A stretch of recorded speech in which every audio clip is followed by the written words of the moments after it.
Hello and welcome back to your Small Spaces Movement Practices. Today we are going through the 7th of the 7 Restorative Yoga Chakra series. Finally, we are focusing on the ground. This is called Sahasrara, the color purple.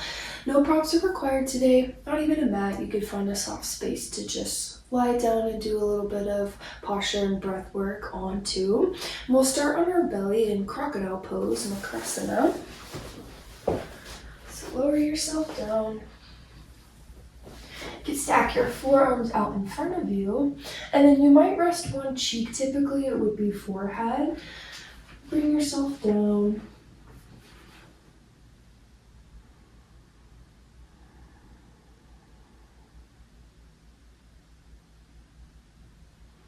Take a moment to get nice and comfortable in your space. Any little wiggles or movements that you'd like to get out, now is the perfect time.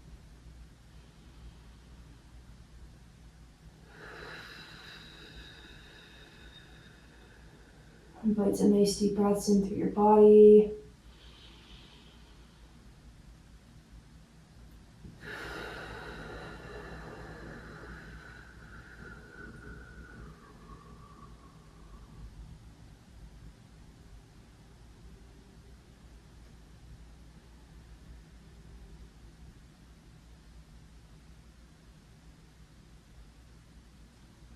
Allow yourself to be soft, to settle. And find a little bit of peace and rest.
Take about 3 more breaths here in our crocodile.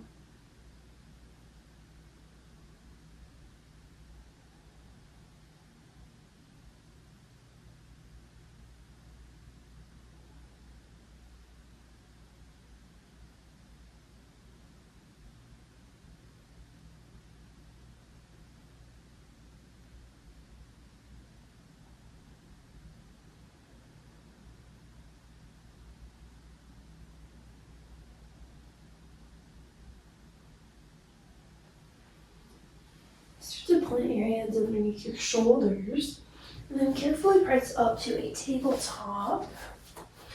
We'll find a little bit of cat and cow. Now for your crown chakra specifically, the pose that would really be activating it would be through your cow pose, but cat is still a nice counter. So on your inhale, drop your belly down, lift your gaze, and then think about the top of your head, the crown of your head really reaching up to the ceiling. And then for your cat, tuck your chin to your chest, look up at your navel. Couple more at your pace. Inhale for your cow. Exhale for cat. Inhale to lower, really reach, crown of the head. and cat.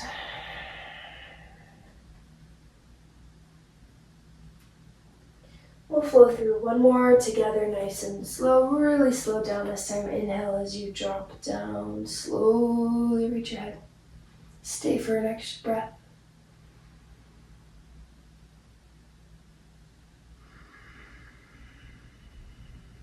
And then curl yourself in.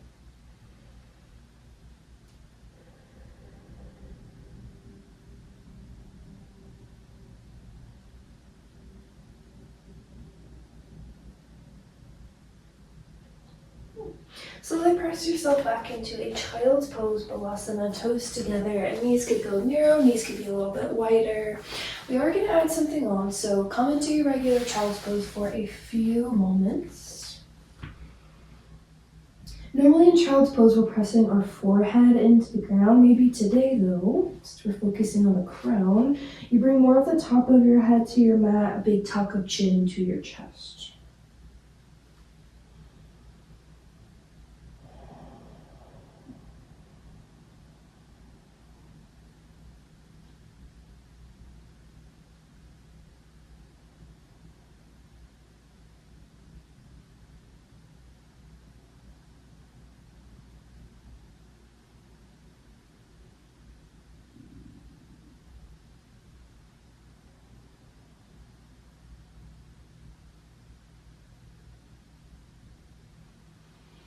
In child's pose, we're going to add a twist today, sometimes known as your revolved child's pose. So keep your left arm forward, and then twist your right arm underneath you, bringing your right ear and cheek towards the mat. Just feel a big stretch and sensation along your outer right shoulder, still in through your hips, maybe even your back or your chest.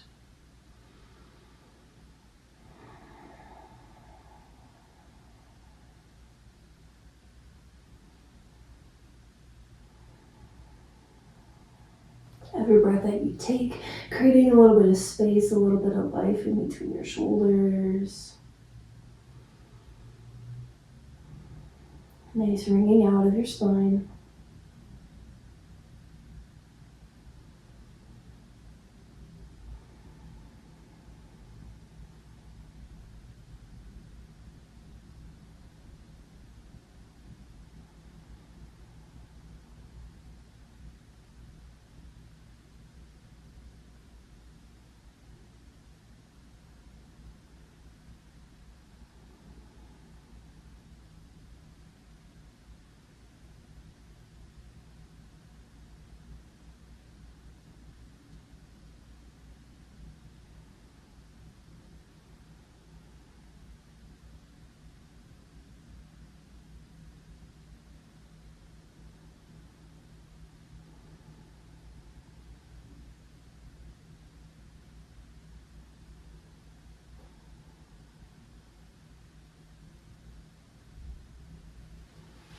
Turn back through center or else stop aids.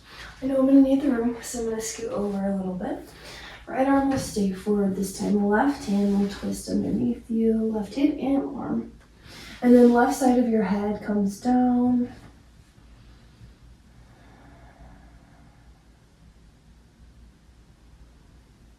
There's definitely a big revolving of your upper back here, so you might notice if the sides are different at all.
Gently return back to your child's pose, and we'll take the last couple breaths in our regular child's pose. If you'd like a little less sensation for your hip for the last bit, bring your knees together to touch.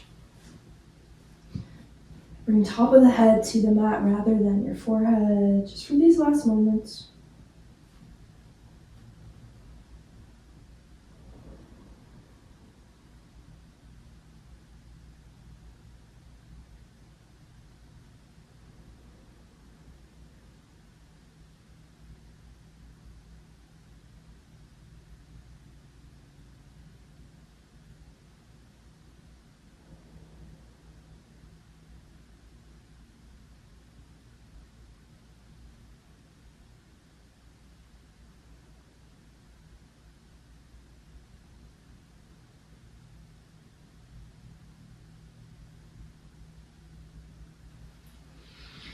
Slowly start to press yourself up. We're going to meet in a seat. So lately I've been enjoying actually sitting up and back against a wall in my easy pose Sukhasana. If I sit in easy pose for a while, it starts to kind of feel really heavy onto my shoulders.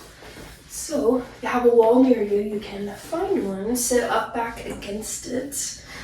Like I said, we'll start in our easy pose Sukhasana, and then we'll have an option to go into half or full lotus as we progress. So nice and tall in your seat, hands can rest onto your knees or even your thighs.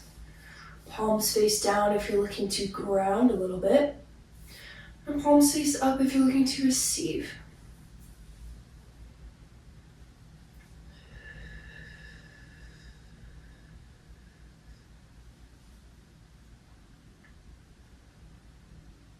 We explore our crown chakra and really what it governs.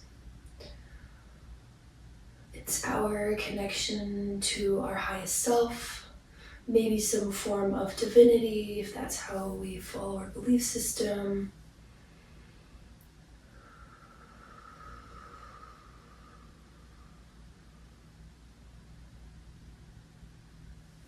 And the reason that we go in this order of the chakras is basically it's almost your like Maslow's hierarchy of needs. You're starting at your base, your root being your most basic human needs of stability, of housing, of food, of love, etc.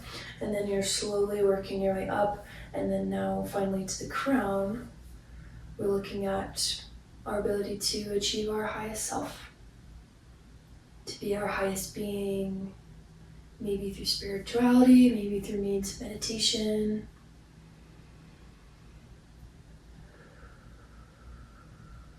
Can also come in our ability to be detached from material and physical possessions and things.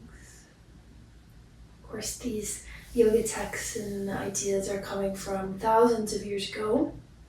So the way that they detach from their life, it's going to look a lot different from the way we detach from ours. We do live in a very consumer-driven society. Can be pretty materialistic. We all fall victim to it time and here and there. We're never looking to be perfect, just looking for ways we can find other meaning in our lives.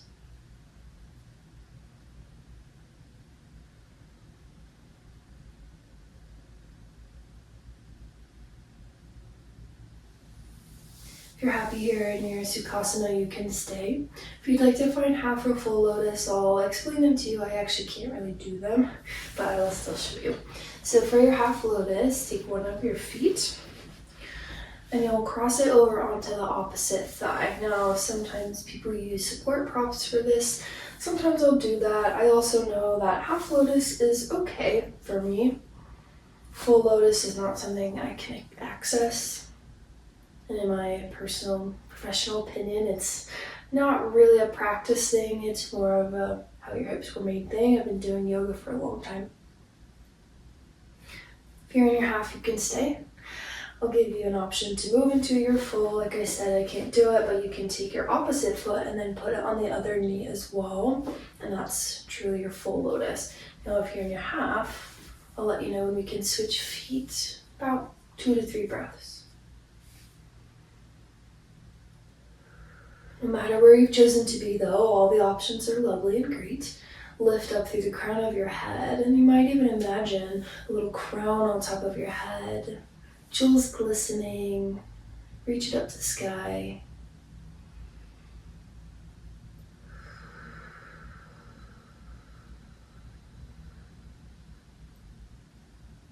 You're in your half, we'll switch. No matter where you are, this will be our last few breaths here.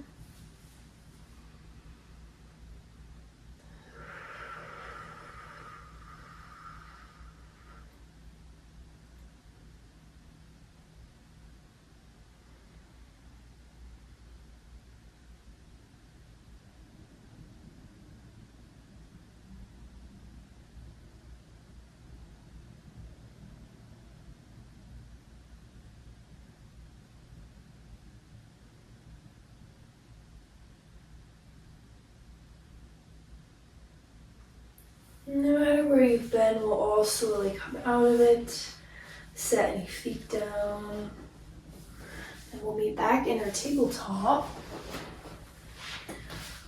The last upward posture today before we find our rest is our rabbit sasangasana. There's a little bit of setup with our rabbit, so I always like to say create little crab claw pinchers with your hands. You're going to cup your feet and your heels from behind you. Thumbs are pointing out. And the grip will make more sense as we start to come forward. So you'll hold the back.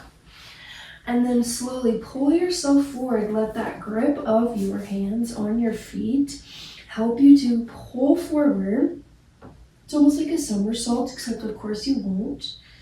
And then crown of the head will come to the mat. We really don't want all of our weight onto the crown of our head. There's a little bit of weight, but we're not jumping into it. And then you can feel how your grip on your hands onto your feet creates this really big pull in through your upper back, through your shoulders. We'll take about 10 slow breaths here. Try to push tops of the feet and shins down into the ground behind you. You're welcome to curl your head in towards your chest a little bit deeper.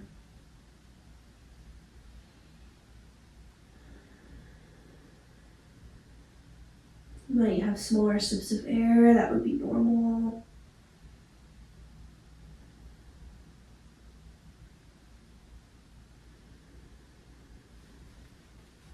Halfway through.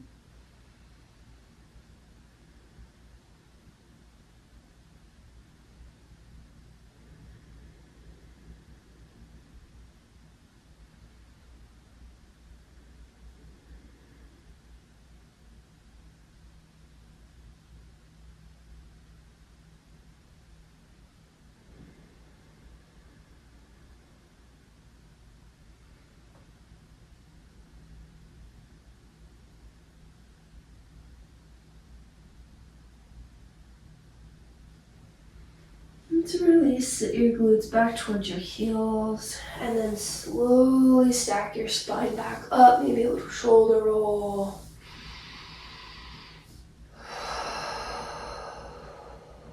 Alrighty, and we'll slowly lower onto our back.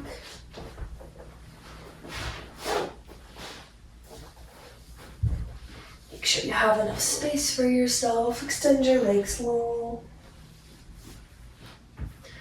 Arms on by your sides. Rabbit sometimes can be a little bit of a stimulating or activating posture. So before we really head into our rests, soften everything into the mat. Get out any little wiggles.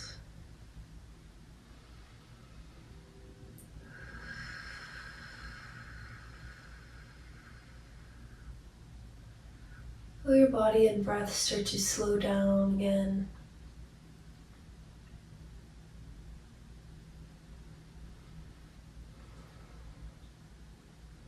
What does your highest self and your highest being look like?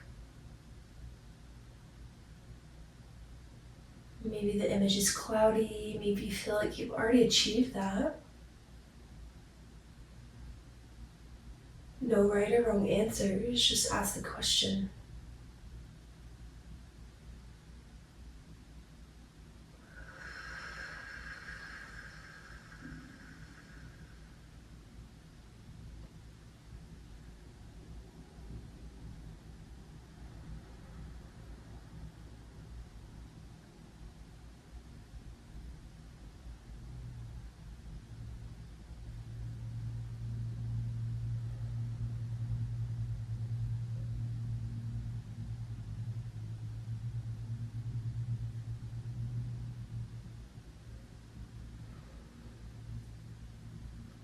Picture a small, tiny little wheel spinning right about 5 inches above the top of your head. Burning a soft purple glow.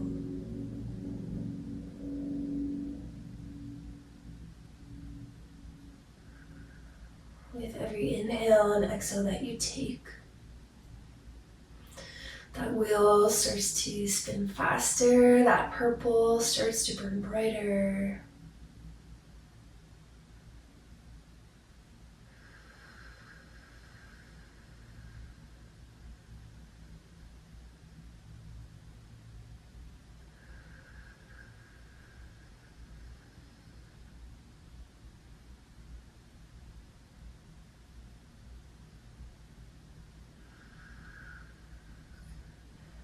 Continues to spin so fast, burn so bright.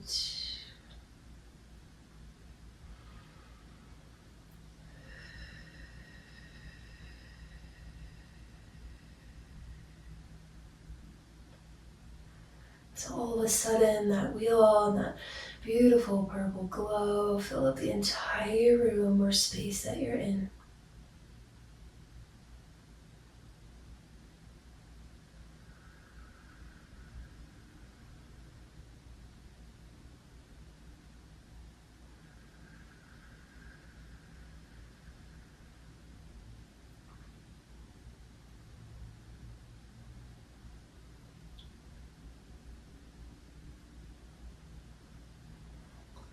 So all of a sudden that wheel bursts, pouring out that warm purple color all over your fingers, your toes, your face, your cheeks.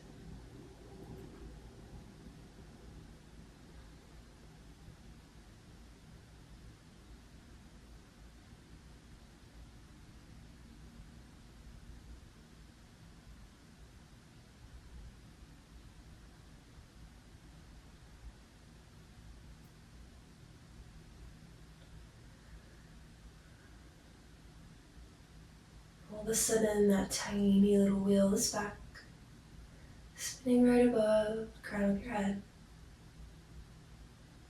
burning a soft purple glow.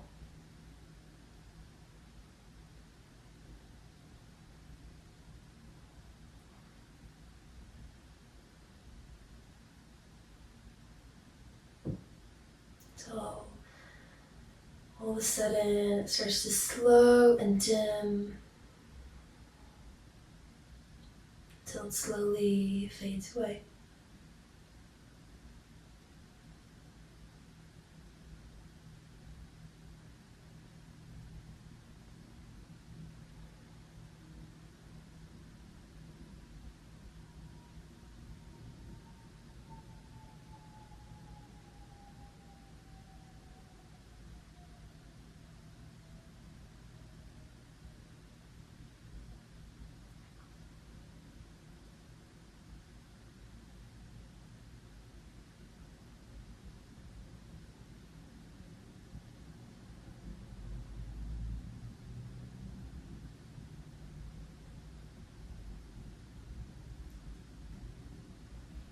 Slowly invite life back to your fingers and toes and breath.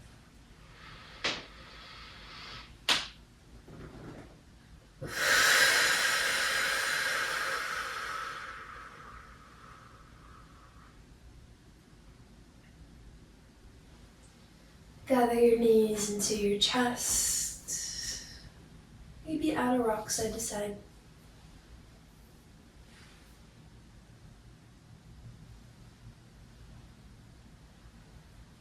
Roll over to your right or left side for supported fetal pose. Use your arms as a pillow.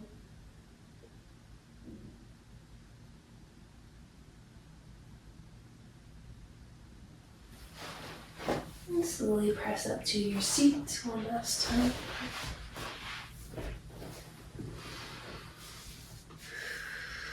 And gather your hands into your heart. Nice deep breath.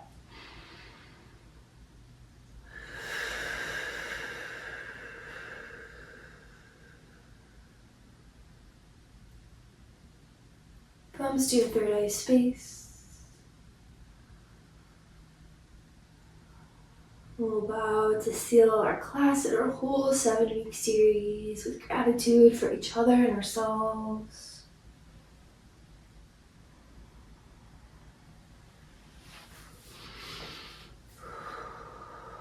Thank you so much for joining me on this 7-week Chakra Restorative Yoga series. Hope you have a wonderful rest of your day, and I'll see you next time.